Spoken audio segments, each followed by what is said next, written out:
As a driven dentist, you see the world differently. Where some see scarcity, you see abundance. When others want to give up, you keep going. You're building an amazing life of significance. That means you can't rely on ordinary advice from ordinary advisors to get to your goals. You want advice that's going to help maximize your net worth so you can take even better care of the people you love, the causes you care about, and make your dent in the universe. But the fact is, this advice remains hidden because relatively few professionals are well versed in them, and the extremely affluent don't care to let you know about them. Join us as we pull back the curtain to reveal the often hidden advice and strategies used by today's most successful individuals and families. Welcome to Dental Wealth Nation. Here's your host, Tim McNeely. Welcome, everyone. I am so excited to have you here. And one of the terms you hear all the time is next level. Everyone's always trying to take things to the next level, whether it's your video game or your relationship or your business. Next level, next level, next level. Well, today, we're actually going to talk about something that can really take you to the next level. And by the time we finish today, you're going to know how getting into ownership can really launch your career. You're going to have a solid idea of what the next steps towards practice ownership are.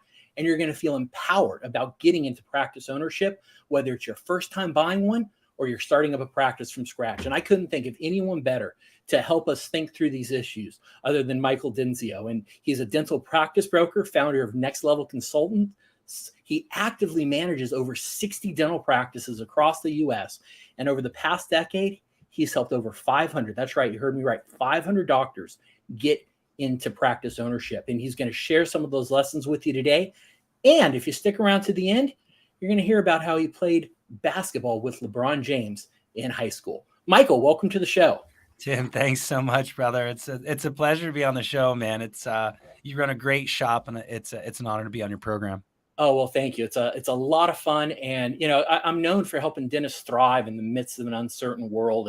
And that we've had a little bit of uncertainty here lately. And so, you know, tell me a little bit about how you got started and, you know, what are some of the lessons that you've learned over the last decade? Oh, man. Whew. I think I've earned all my gray hair over the last decade, probably the last 5 years, to be honest with you. But I've had an interesting journey. You know, I started as a banker, did that for a long time, working with dentists across the country and specifically in the Northwest and the mountain region, Colorado, Wyoming. But had great opportunity to be there and met a lot of great people and dentists, and then kind of got burned out on the dental transactional business.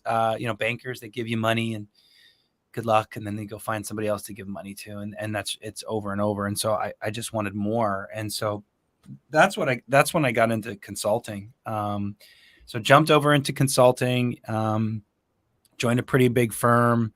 Fell in love with it. Wasn't the best fit for me, but a great firm nonetheless.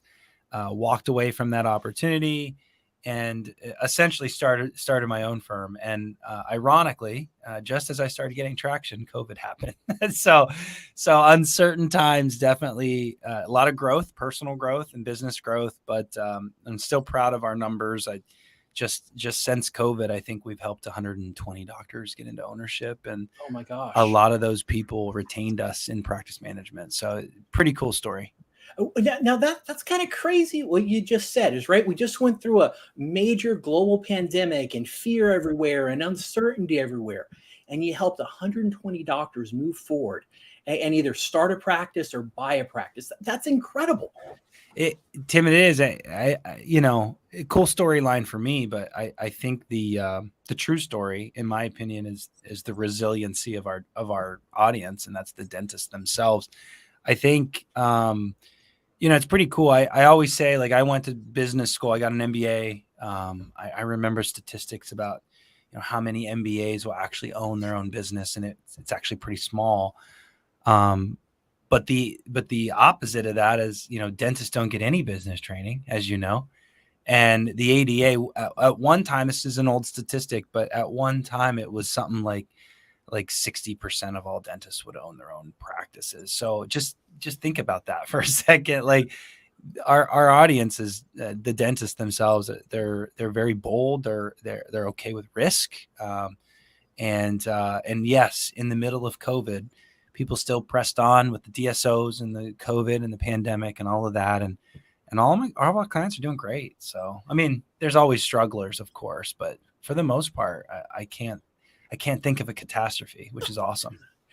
So the people who are buying practices or starting practices during COVID, did they have a different mindset? What were the questions they were asking? How were they approaching this kind of journey into ownership? Dang, Tim, you asked such good questions, man. That's good stuff. I think all of them were concerned about the future, but I think a lot of questions about staffing and how am I going to get the team? How am I going to retain the team? A lot of questions about like, how do we compare 2020's numbers to 19 to 18, and even like how this last year was in 2021. There definitely was a concern about what the future holds, but I think they saw enough in the forecast and where, with the government aid and, what the banks did, holding back the loan payments and deferring those. And, that's really the storyline, isn't it, Tim? Like how the industry rallied to make sure our doctors and business owners stayed in business and made decent money, even in a horrible situation. So I think there was enough confidence in all of that to push my young doctors forward. And sorry for rambling, but one point to that, and that was a lot of the owners would retracted and kept the production in house. And what ultimately happened is the associates really got hammered. They either got fired or their production dropped because the owners came back and started working more. So I think that like hyperdrived the associates to get into ownership and start taking control of their lives. Does that make sense? Because absolutely. I mean, that's a natural thing. If I own the practice and the practice is doing 1.5 and I have an associate part-time and the business is retracting, then it would make sense for me to take the 100% of the practice's production and just say, hey, associate, goodbye. I'm going to keep it all in house. So I think that's what happened. Yeah. Yeah. Right. I mean, it really was kind of that loss of control for the associate, because like you said, the owner doctors are pulling back saying, the work's down. I don't have enough work to keep you on. I'm going to do it all myself. That's right. Or I'm going to take, this stuff, you take the fillings, and I think frankly, for lack of a better word, it pissed off a lot of associates. But the thing is ownership isn't easy either. So, I mean, that's not, we're probably going to get into that in the program, but big picture, grass isn't always greener, but I will tell you ownership in general is a greener grass in my opinion. Yeah, right. And I agree. It's not an easy road, but it can be done. And so, is there a certain mindset that someone really should have before they even think about ownership? Are there certain warning signs that if someone says, I just don't want to do that, then like they should never consider ownership, as opposed to someone who says, yeah, this stuff's for me. Like, what are some of those telltale signs that we can listen to inside of us that may be nudging us towards ownership? Yeah, that's a good question. A couple things come to mind. I think grit is probably the most obvious. I think anybody that owns a practice needs grit. Like you're going to get punched in the face and it's going to hurt, but you got to be stubborn enough to get back up and shake it off. So grit, just in general, you think owning, you're going to get flexibility in your life. It's probably the opposite. You're going to be working on a late Friday, pulling the reports and monitoring the practice and all of that good stuff. Right. So grit is number one. If you want it and you're stubborn enough to have it, that's what you need. The other thing I will say is you have to, even though you might not be excellent at all these things, it's important to note that in some form, some capacity of yours, I think you have to be an influencer. I think the good owners can influence their team and what they're trying to implement. But even more important, an influencer to the patients. I'm not saying you have to be an amazing salesperson, but if you don't feel comfortable talking to people about treatment and the long-term effects, and just frankly educating people on treatment, if you can't do that, you're going to struggle as a practice owner. So just in having, some kind of experience in influencing, or at least comfortable with it. And then the last piece is just leadership. I think if you're a natural born leader, it's an easy decision. If you have no leadership skills, don't think you could just plug into a practice and it's just going to run itself, because I promise you it will not. And acquisitions are the easier route in that department, because you can plug in. But do not kid yourself. A leadership element needs to come out inside you, because you're going to have a vision and the practice is going to have, changes and challenges, and you got to address those as a leader. So, yeah. So, right. Leadership's one of those words that gets tossed around all the time. And so when you use leadership, what do you mean by that? Yeah. So, someone told me more recently, and I think this is the best way of saying it, is aspiring, because we all aspire to be better, but aspiring to lead.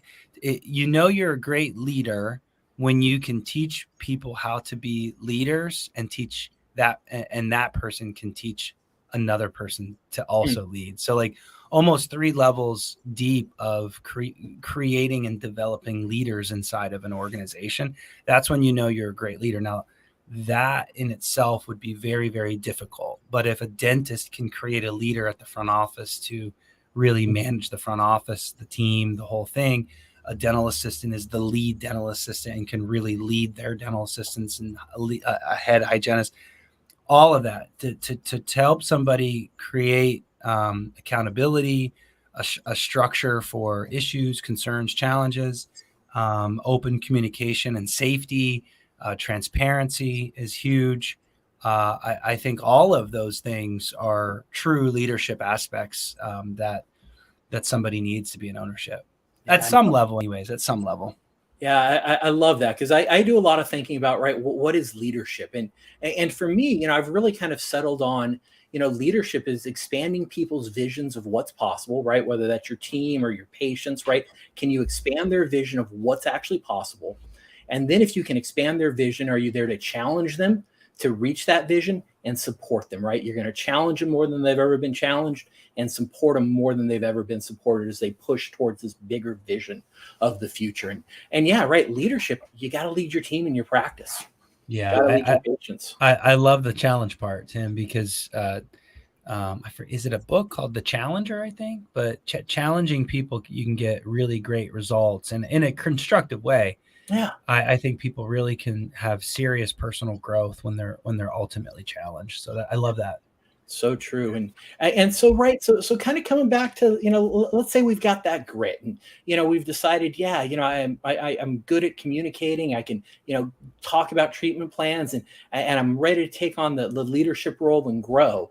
Well, now you got to start asking a question about, how do you get into the whole practice ownership thing? And there really are kind of 2 routes, right? It's the buying an existing practice, or the de novo and starting up from scratch. Mm-hmm. Yeah.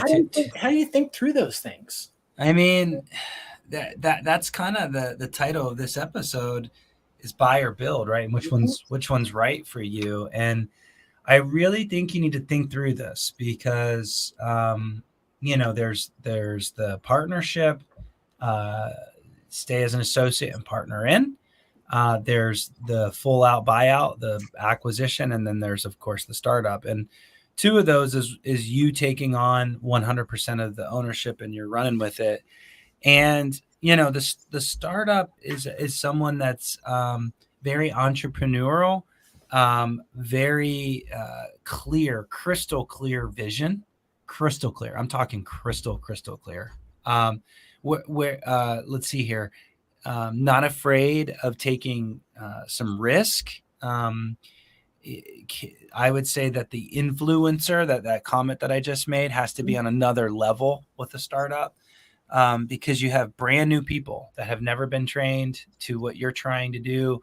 and you've got new patients coming in and you want them to refer their patients and they're, you're trying to get a lot of people to do what you're trying to do to make this thing happen from scratch. So that startup person, influencing, entrepreneur spirited, comfortable with risk, crystal clear vision.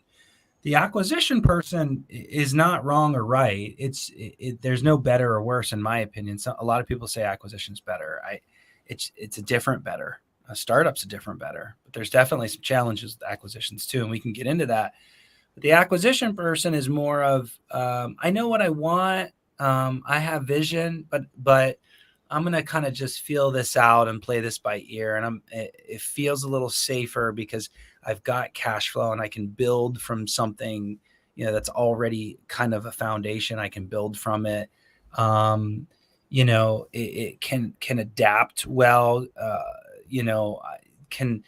Doesn't have to be the most eccentric influencer in the world because there's already patients, and it's just making sure that those patients are comfortable with you and retaining them.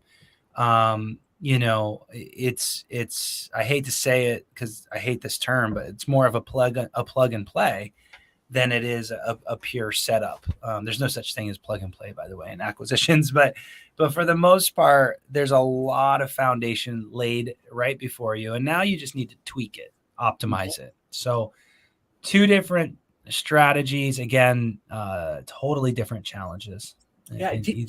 Right. Like, out of all the doctors you helped start practices during COVID, was there a trend one way or the other? No, I don't know if it's just me and what I've attracted, but it came in cycles. At first, it was acquisition. So it seemed like during the pandemic or right after the pandemic, it was really heavy acquisitions. And then that kind of dried up a little bit. And then it got really crazy startups. And usually, if I were to try to make sense of the chaos, I think that a lot of practices for sale dried up. Mm-hmm. And so it forced people to do the startup because they couldn't find anything that they wanted. And then practices flooded the market again, and then the acquisitions picked up. So I really do believe that 9 out of 10 times the dentist will do an acquisition if it's in front of them. But oftentimes it's not in front of them because of the demand, or I'm sorry, the inventory, the supply. Yep. The demand's always there is what I'm trying to get at. So then it forces people to take their ownership into their own hands and do it de novo. Yeah. Okay. So, right. What are kind of the first steps if you want to start going down this road, right? Whether owning or starting up, like what are just the first steps in just moving forward on this journey? For scratch or for acquisition? Just to even start the conversation and start, working towards this process. Yeah. So, acquisitions have a different kind of path than a startup. So we'll go startup first, and then we'll flip back to acquisition. So startups, you need some cash. Actually, both scenarios, you need some cash. You need some money in the bank. Think about it, guys. Like the bankers aren't going to ask you to put the money into the deal. That's one of the benefits of having a DDS behind your name. Mm-hmm. There's really good financing. Like if Tim and I were going to do a business, we would have to put 15-20% down on something to start. You guys have to put nothing down just because you have a DDS. So financing is ridiculous. However, that doesn't exclude you from having to have some cash in the bank and being financially solid. I think the banks just don't want you to, if the roof blows off, you can replace it. The water heater blows, you can replace it. The car breaks down, you can replace it. And not one single event can crush you. And I think that's ultimately what they want, is some stability in your life. So I think cash is king. So either direction, you need to qualify. You need less cash for a startup than an acquisition traditionally. And so, but just a golden rule, however much you're going to borrow, you need 10%. I mean, in the bank, sitting, not to put in the deal, but just to have. So get some cash. The second thing I would say is, think about where you want to live and your lifestyle. Don't chase the acquisition just because it's a great opportunity. Chase your lifestyle, because There's plenty of people that chase money and it doesn't work out too well. And so I have a lot of clients call me and say, I want to own, but I'm not sure if I want to go to Texas, Alabama, or Ohio, and whatever, pick 3 states. And it's like, well, I don't even know where to start with you, doc, until you tell me where you want to live and buy a house and have babies and get married or whatever. Like, because if I help you get into ownership, you're there. Like this is a commitment of your entire life. So find that out. And then demographics are usually my first step, especially for a startup. Like for a startup, I want to know, and you can jump into Startup on Unscripted, my podcast, and we talk really heavily about the startup process and getting into demographics. But you want to find an area that needs dentistry, not crazy competitive. That's also helpful for an acquisition too, but less important. It's important, but less important, because when you're buying a practice, you have active patients, you have that goodwill there. So the demographics aren't as important as they are for a startup. So yeah, those are kind of like the first steps is finding out where you want to live, looking at demographics, saving some cash. Here's another tip, especially for acquisition folks, pull your production reports and have that on hand, because if you're going to present an opportunity to a bank, they need to know that you're a producer, or maybe let me retread that. They want to know you can handle the practice that you're trying to get into. So if this practice is $1 million practice and the hygiene takes up 30%, that means you have to collect at least 700 as an associate. And if you only have a production report that says you can do 400,000, there's a gap there. So really focus on production. Like if you're trying to buy a big practice, but you can't prove that you can handle a big practice, figure that part out. Less of an issue with startups. Startups start at 0 and go from there. So these are just some things. We could keep this conversation going too. Yeah, I mean, I think one of the most important things you said there, and it gets missed so often, is figure out where you want to live. Like, what does your lifestyle look like? And this is a lesson my wife and I went through. My wife's a dentist, and she inherited her father's practice and has always tried to kind of make it work, but it was never really hers. And it even got to a point that, pre-COVID, December, before COVID hit, she listed it on the market. Yeah. She said, I'm out.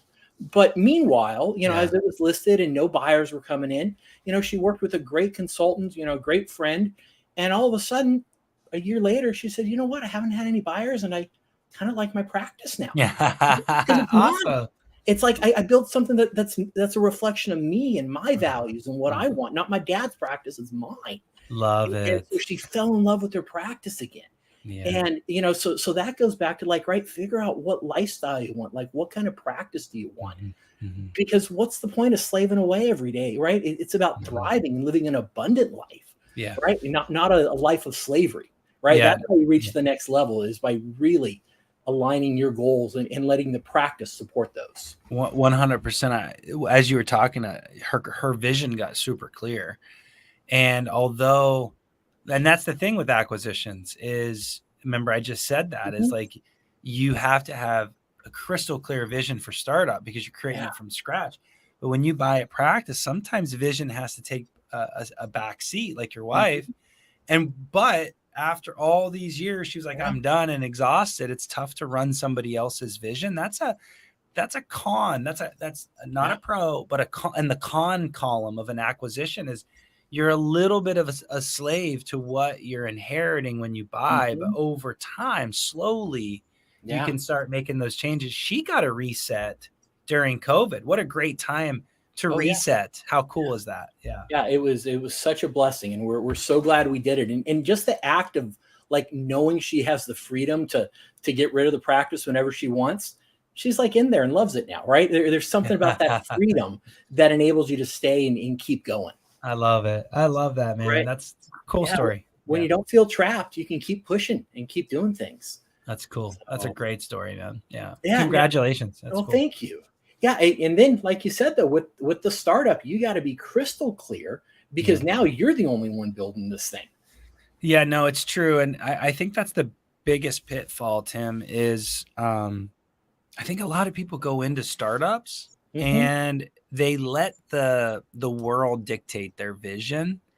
And I'm on these like Facebook groups, like for example, the making of a startup, and it's a great forum, by the way. But I just watch people's comments, and it's really interesting because sometimes, and of course I'm biased because I'm a consultant. I'll just call out the obvious, but a lot of people are like, "Oh, you don't need to start. You don't need a consultant," and maybe you don't. It's totally fine. But the point, someone said, like, "Well, they'll help you do all that. They'll help you find a space. They'll help you build it. They'll help you get equipment." It's true. Someone's going to do all that stuff for you.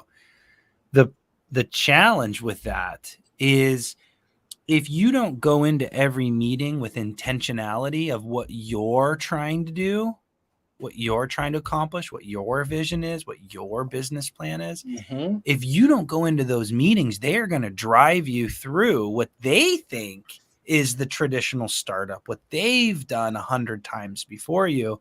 Pretty soon you might have a practice that doesn't even reflect your vision because you followed a real estate person's guidance, and they're not doing anything wrong. The equipment reps, the contractors, the architects, they're not doing anything wrong. They're helping you get into ownership. They're doing the best they can. But if you're not crystal clear about what you're trying to achieve, there's a pitfall. Their vision can get imposed over yours. It happens every day. And not because they're bad. They're trying to help you crystallize yours. That's right. With all these other visions of things they've seen, but it's not your authentic vision.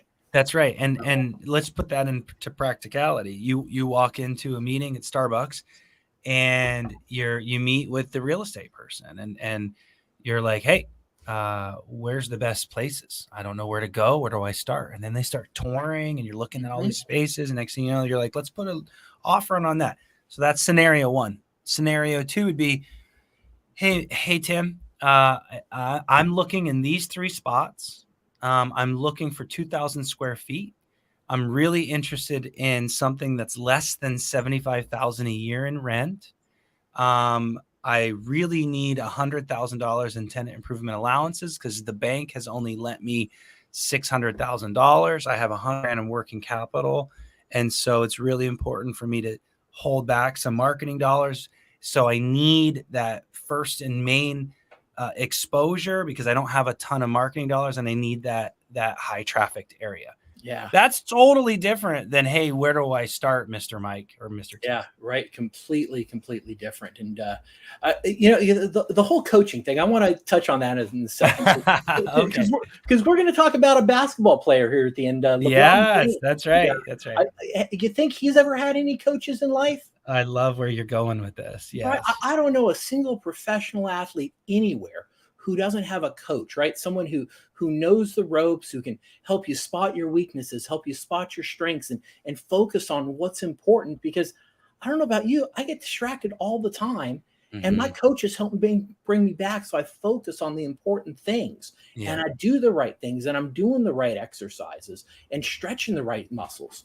And I believe a coach accelerates success, not hinders it. No, they do, Tim. The easiest example, and maybe it's a bit cliche because everybody talks about it, but you can hire a gym trainer, but if you're not eating the right way, or if you're not going into the gym, or if they tell you to pick up that weight and you don't pick it up, what results are you going to get? It's not the trainer's fault, right? And so, and I think it's all human. It's human nature. I need a coach. In fact, I was thinking this week, I need one because we're hitting this growth spurt, and it's like, where do we go with the business and the vision ourselves? I mean, I'm a coach myself, and we all struggle with this stuff. And so coaching is very important, just for the exact reason that you just said. It's just keeping you on point. Now I am looking for that fitness coach who will actually go to the gym and do the push-ups for me. Yeah, I get the results. I haven't found that one yet. But when you find it, I will sign up. No, I was just gonna say, when you find it, you let me know. So that's what I've been looking for. But good coaches come really close because they really help you do a lot of the heavy lifting, and you just got to implement. It's spot on. If you have other basketball fans out there, we're gonna hit the story here pretty soon, I can tell. But like, I watched The Last Dance, the Michael Jordan. Mm. Even if you're not a big basketball fan, go to. I think it's on Netflix. It's The Last Mm-hmm. Dance. If you read that story, Michael Jordan, one of the greatest of all time, arguably, but I don't think it's much of an argument. He's the best, right? He didn't win any championships like for his first half of his entire career until Phil Jackson was his coach. Once Phil Jackson, and he won Defensive Player of the Year, Offensive Player. I mean, he won all the awards in that short period of time, but never had won a championship until Phil Jackson. And that there you go, right? And when they won that last one and they forced Phil out, he quit, so back to the coaching. Yeah. Well, and I think that's one of the interesting things that you bring that I'm really hearing. And you mentioned it in the, the kind of introduction and, you were a banker and you're helping people fund the practice, right? That's a really important role.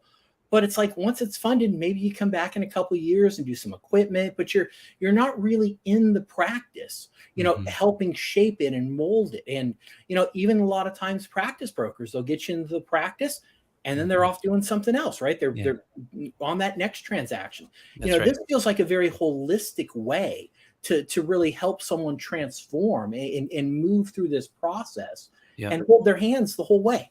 Yeah, we have coaches on staff. That's why we're called Next Level Consultants. It's not just the Mike Dinsio show. Yeah. My partner's a hygienist of 30 years. She's a practice owner herself as a hygienist in Arizona.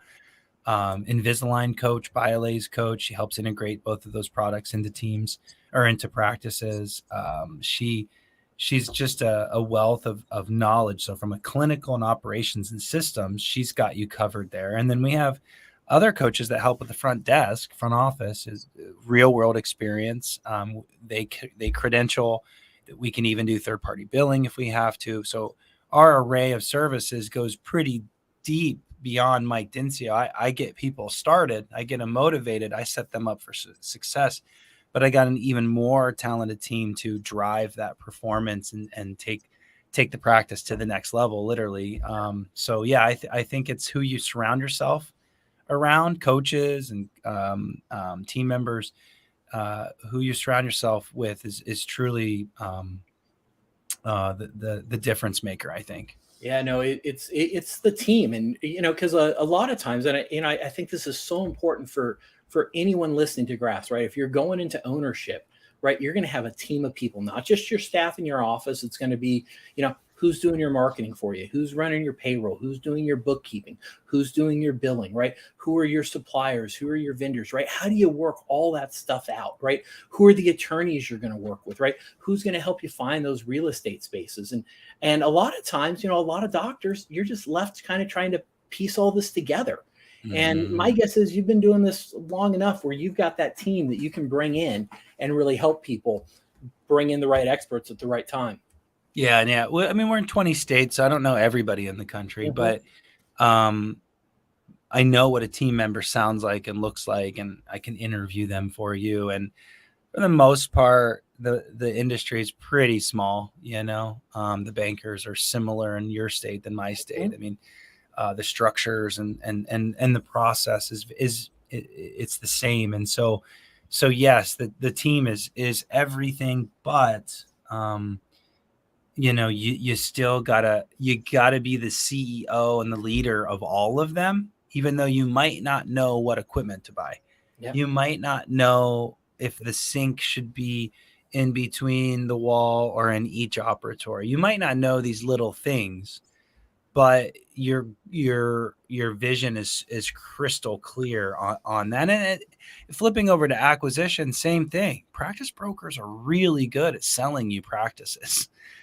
It might not be a good fit for you. You know what I mean? You might not be able to do the production that this practice is doing, or maybe the hygiene's too weak and the goodwill isn't there. I mean, they're really good at selling practices. If you aren't crystal about what you're trying to get or accomplish or able to take on, then you need some help. And I can do it anyways, but there's a lot of other great people out there.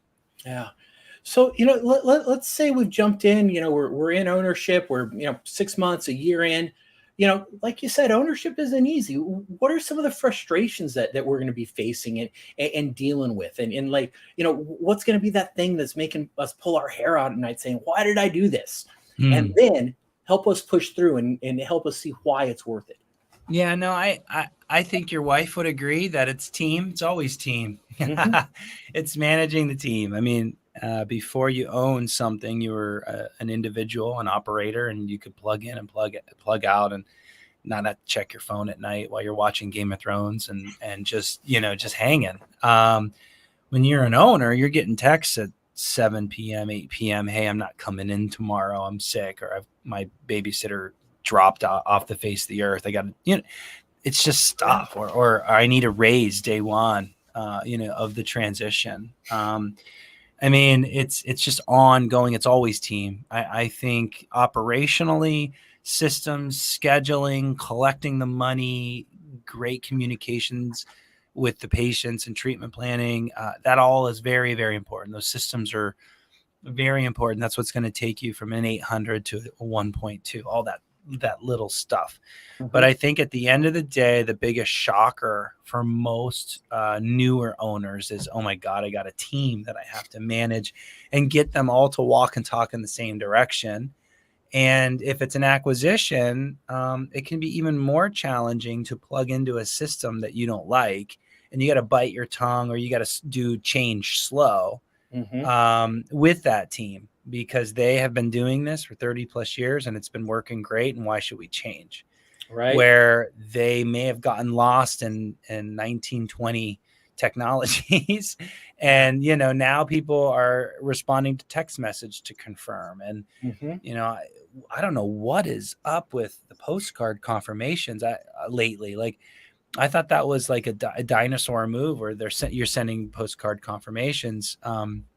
It's all right here. If you're watching on screen, this is where it's at. Yeah. So if you've got, I always call it the Nancy, Greta, Ethel theory. Okay. Especially at the front desk. So you walk in and Nancy's the front desk, and you're like, hey, why do we do it this way? Well, Greta, and Nancy, by the way, has been in the industry for 2 years. She's got some experience. She's doing a good job, but she got trained by Greta at her last office, and Greta has been doing it for 20 years. And this is how Greta did it. So if you backtracked and talked to Greta would be like, oh, I talked to my trainer was Ethel, and Ethel did dentistry 40 years ago. And so you've got Nancy, who's doing things that Ethel taught in the dental industry. And literally you all go out and get CE every single year, every single week to better your skills. Those front office people aren't doing that. So yeah, it's team, it's change, it's how to get people to adopt change. And we talked a little bit about that with leadership and communication stuff. I think there's plenty to unpack there. Yeah. And so, right, once someone's pushed through this and they've, kind of got some stability and they've worked through some of that leadership and inspiration piece and getting the team together, what are some comments you hear from doctors after they've been in this process a bit?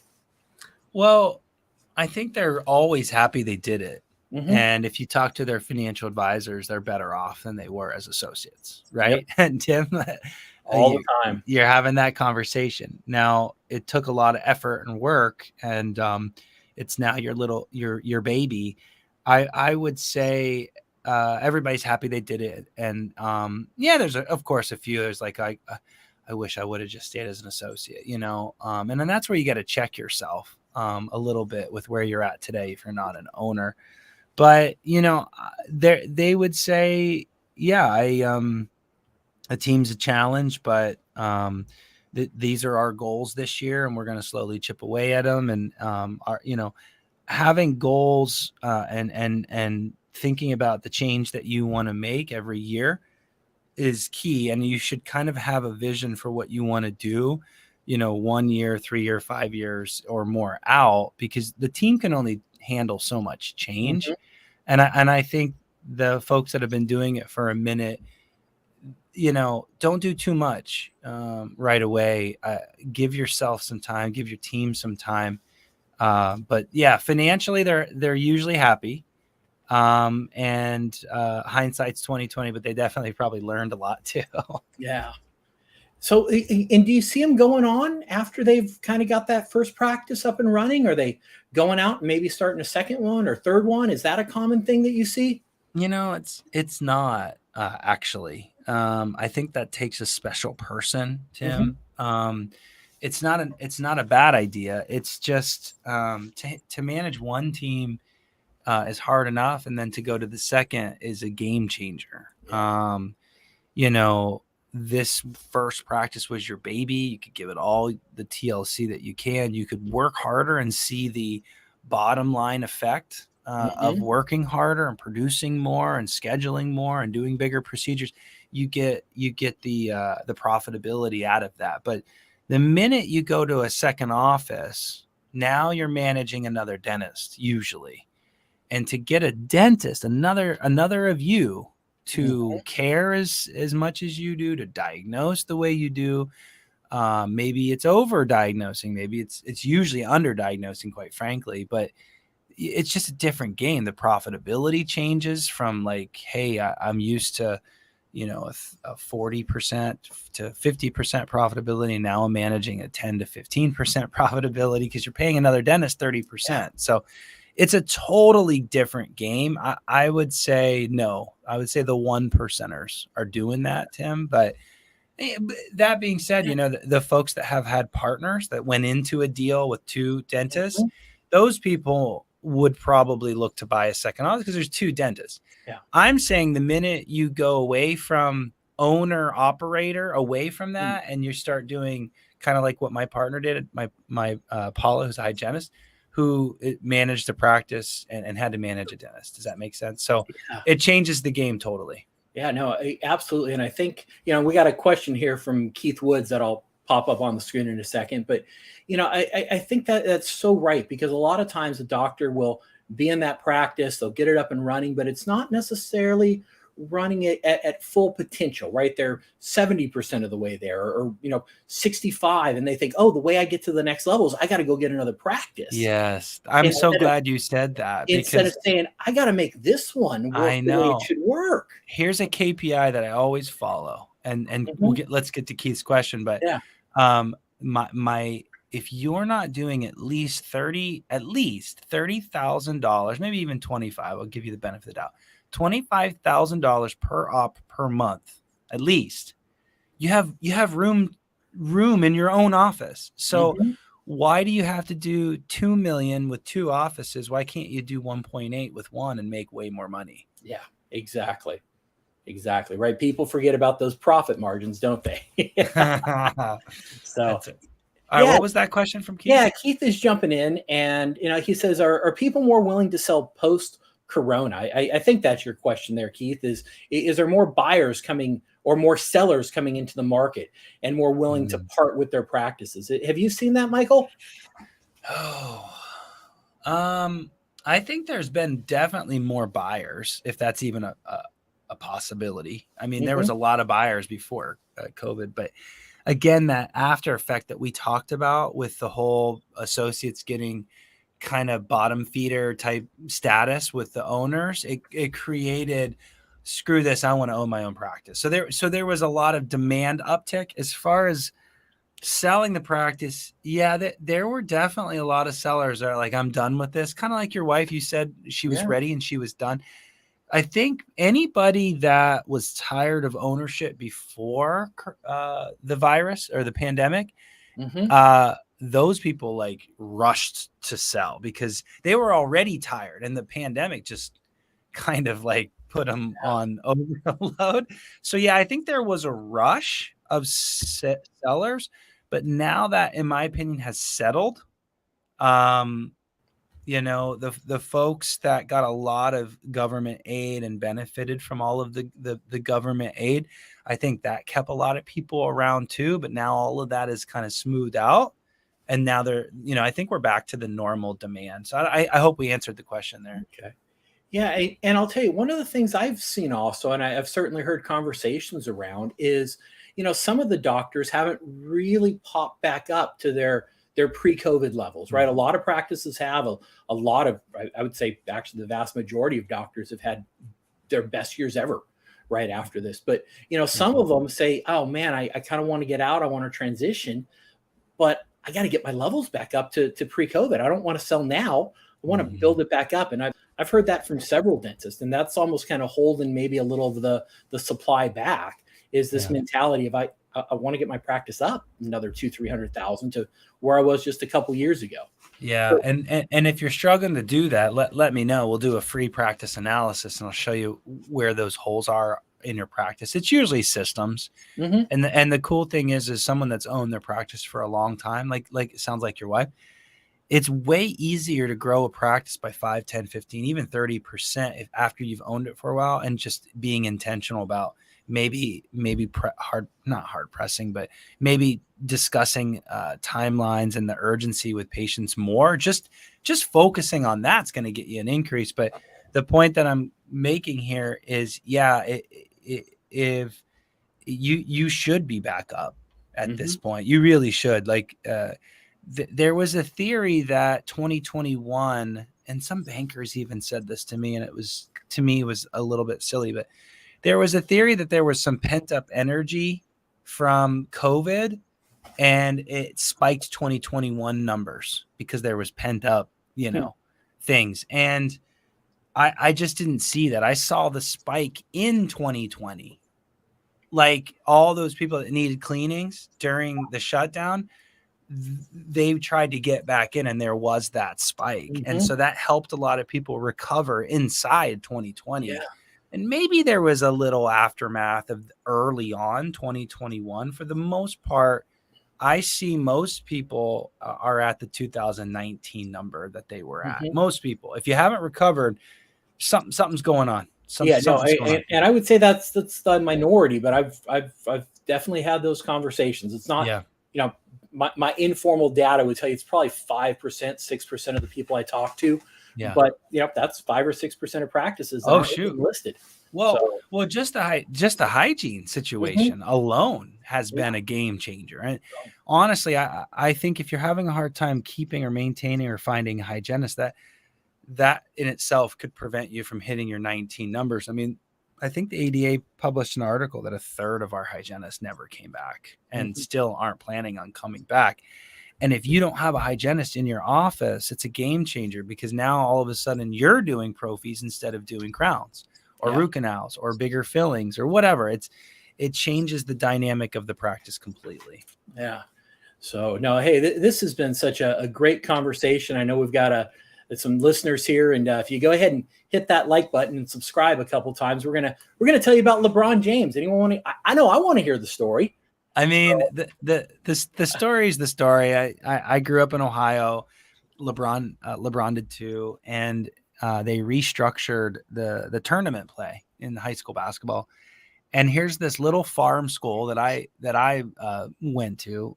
Literally graduated like 90 some students, right? So still, I don't think I was in the top 10. Isn't that embarrassing? But the point that I'm making here is that they restructured it, and somehow this private Catholic school ended up in our bracket. And I'll never forget, Tim, that my coach came in. We actually had a really good team that year. Like, I was excited as a senior.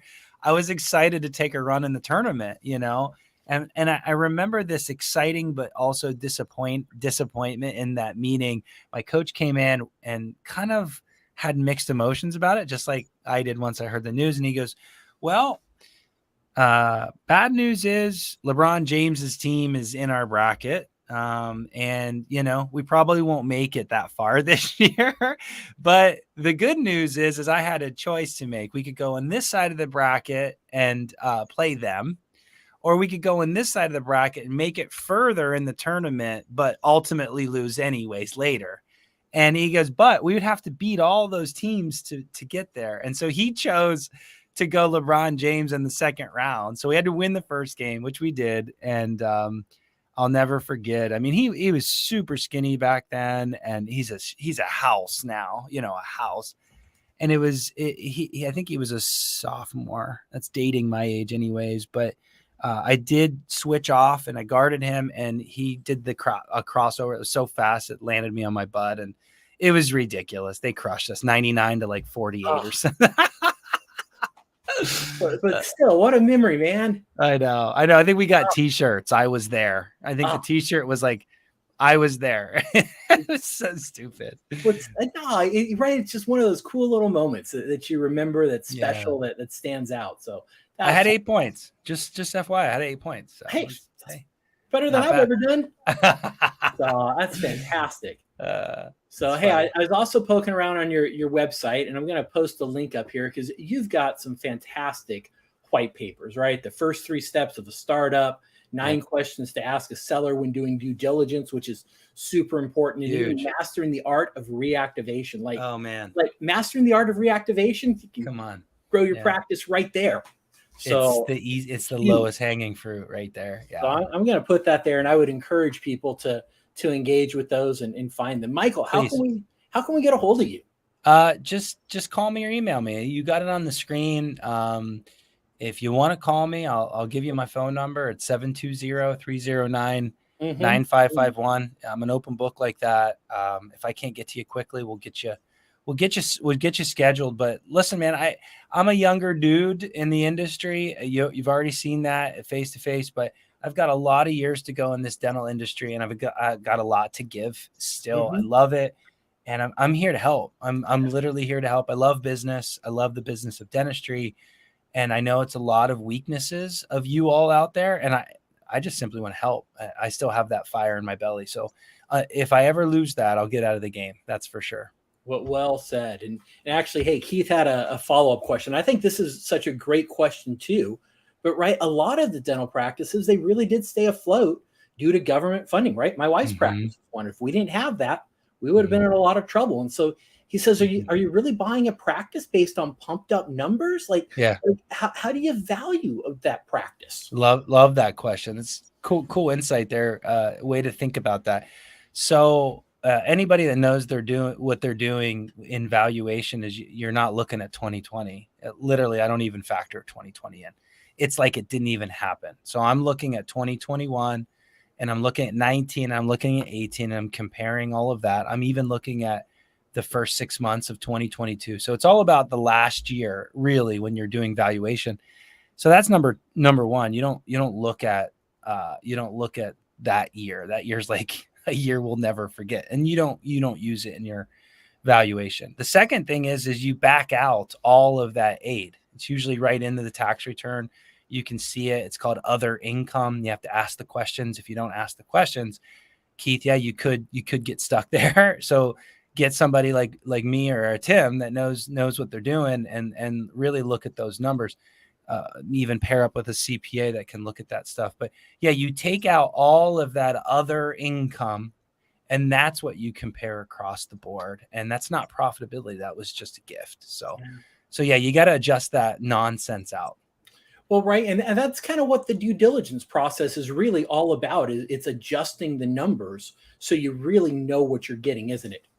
Yeah, that's right. So there's the income that you report to the IRS, which is always different than the real income. And a lot of people call that EBITDA, earnings before depreciation, amortization, and interest and taxes. And so you got to get to that root number and then look at it for all the years that matter. Don't include 2020, and take out all of the nonsense income and take out all the nonsense expenses too. If wife or husband's on the payroll, that's not normally, take that out. That's income. If you have a pension that is showing up as employee expenses, you're an employee of your own company, that's profit. It's not a real expense. Depreciation, amortization, interest, all of these things are quote unquote fake expenses so that we, it's the game of the taxes, bottom line. So you gotta make those adjustments. Yes, absolutely. Yeah. I always kind of explain them as they're legitimate business expenses. Yeah. That you as the new owner may or may not want. Right. You may choose to do your CEs online instead of going over to Europe every 6 months. Right. And so they're legitimate. It's just how do you want to spend the profit of the practice? That's right. The goal is to try to get to the brass tacks income that the practice made. And then from there, you make your valuation. And you're right, Tim, like you just try to get it to the brass tacks. And then, yeah, you might run your business a little bit different. However, I will say a lot of practice brokers get too crazy with those add backs and or adjustments, and like taking pension away, even though it's discretionary. Yeah, if you did that, you might lose your team day one. So sure, it could be considered a discretionary expense, but if you took it away, you might have a major impact on the business. So there's certain things that should pass your sniff test. Again, back to the team, right, Tim? Like you got to have the right team around you to walk you through kind of the scenarios, but there's always going to be a little different between what the practice broker says the EBITDA is, or what I say, or what the bank says, or what Tim says. Everybody's going to have their own number. And then you just got to decide, okay, what's the average of all this? And, all that. Well, it's a fun game. Ultimately, the bank really gets to decide because they're lending the money. so they kind of get the final say. Yeah. If they don't finance it, they don't finance it. That's right. Well, hey, any closing thoughts before we sign off here, Michael? Yeah, if you're thinking about ownership, you need the team. I don't think we said that loud enough. And if we did, then we'll say it even louder. You got to get the right people. Be cautiously optimistic about the people that you do talk to and interview and bring on your team. But once you've vetted them and looked at their references and really had enough time to vet them out, trust them, because they've done a lot of stuff. They have a lot of experience, but folks, you don't have this training. You're not supposed to. Don't feel dumb that you don't know this stuff. Just trust your team. That's the heart of it, is if you want to get into ownership, and even if you're an owner like your wife, sometimes that team can really make the difference of getting over that hump. Yeah. Wow. Well, hey, thank you for sharing so generously with us and just sharing your heart and your knowledge. And I know I certainly have just a much better picture of, right, once again, why ownership is so important to launching your career, and right, just having that solid idea of what the next steps are. Like, get clear on like what's important to you. Where do you want to be? Like, what does the practice you want actually look like? And if you do that, you're going to feel way more empowered to get into practice ownership and take those next steps. So, Michael, thank you for just your commitment to the industry and for helping dentists out. Love it. Yeah, you too, Tim. It's been a pleasure. It's been a lot of fun. Yeah, but for all our listeners, remember, don't just listen to this. If all you did was listen, you just wasted your time, right? Successful people do what unsuccessful people don't. They take action and they implement. And that's what I want you to do. I want you to thrive in the midst of an uncertain world. And if you take action on these, you're going to get out there and you're going to make it a fantastic day. Until next time, we'll see you again here soon on Dental Wealth Nation.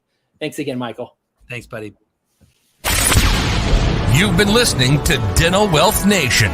We hope you've gotten some useful and practical information from the show. Join us next time as we pull back the curtain to reveal the often hidden advice and strategies used by today's most successful individuals and families, and help maximize your net worth so you can take even better care of the people you love. Till next time, make sure to hit the website at dentalwealthnation.com.